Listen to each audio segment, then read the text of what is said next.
সর্বশেষ 6 ইনিংসে কোনো ছক্কা হাঁকাতে পারেননি জিম্বাবুয়ের অধিনায়ক। বাংলাদেশে এসে শুনতে হয়েছে টাইগার সমর্থকদের ভুয়া ভুয়া ধ্বনিও, তাই যেন ক্ষোভে ফুঁসছিলেন সিকিন্দার রাজা।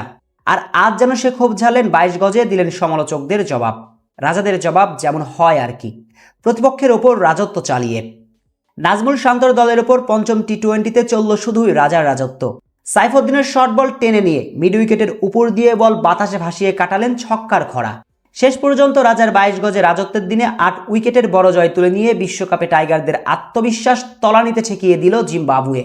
বিশ্বকাপে খেলতে না পারা দল জিম্বাবুয়ের বিপক্ষে, যাদের পুরো সিরিজ জুড়ে সংগ্রাম করতে হয়েছে, তাদেরকে নিয়ে কি বিশ্বকাপে আদেও বড় স্বপ্ন দেখা যায়? প্রশ্নের উত্তরটা কি দিবেন, সিদ্ধান্তটা একান্তই আপনার।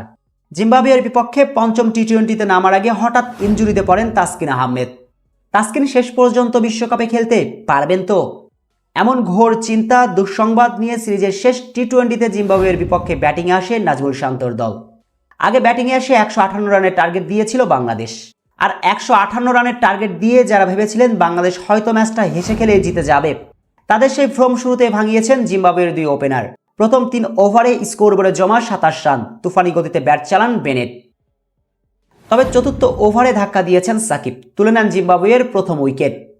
কিন্তু এরপর থেকে আর বাংলাদেশি বোলারদের পাত্তাই দেয়নি রাজা আর বেনেট, রাজত্ব করতে থাকেন বাংলার বোলারদের ওপর।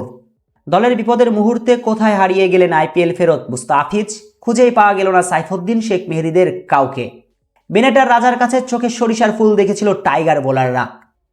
বেনেটের 5-4 ও 5-6 70 আর রাজার অপরাজিত 72 রানের উপর ভর করে 8 উইকেটে জয় তুলে নেয় জিম্বাবুয়ে। অবশ্য টাইগারদের ব্যাটিং ইনিংসের শুরুতেই সৌম্যর বড় ছক্কায় আশার আলো দেখেছিল টাইগার সমর্থকরা। কিন্তু দ্বিতীয় ওভারে ছন্দপতন, আগের ম্যাচে 50 হাঁকানো তামজিদ এই ম্যাচেও ব্যর্থ। এর কিছু পরে জুনিয়র তামিমকে অনুসরণ করেন সৌম্য হৃদয়। বাংলাদেশ তখন 15 রানে 3 উইকেট হারানো দল। টপ অর্ডারের আরও একটা ব্যর্থতার পর অধিনায়ক শান্তকে নিয়ে ফুরিয়ে যাওয়া রিয়াদেই বাংলার স্বস্তি। আরও একবার রিয়াদ দেখালেন বুড়ো হাড়ের ভেলকি। প্রথমে নাজমুল শান্তকে নিয়ে প্রাথমিক ধাক্কা সামলিয়েছেন, তবে দলীয় 85 রানে নাজমুল শান্তর বিদায়ের পর সাকিবকে সঙ্গে নিয়ে বাংলাদেশকে বড় সংগ্রহের পথে রাখেন রিয়াদ। আগের ম্যাচেও যারা রিয়াদকে বসিয়ে রেখে বারবার রিয়াদের ক্যারিয়ারে টানতে চান এপিটাফ, তাদেরকে যেন রিয়াদের জবাব। এ নিয়ে নিজের খেলা সবশেষ 5 ইনিংসের 2টিতেই 50 হাঁকালেন রিয়াদ। তবে দলীয় 128 রানে রিয়াদ ফিরে যাবার পর বাংলাদেশ জাকের আলী অনেকের ক্যামিওতে পায় 157 রানের পুঁজি। কিন্তু তাতেও শেষ রক্ষা হয়নি টাইগারদের। পঞ্চম টি-20তে 8 উইকেটের হারে পরাজয়ের তিক্ততা নিয়ে বিশ্বকাপে উড়াল দেবে টাইগাররা। শেখ আসাদুদ্দৌলা অনেক, স্পোর্টস।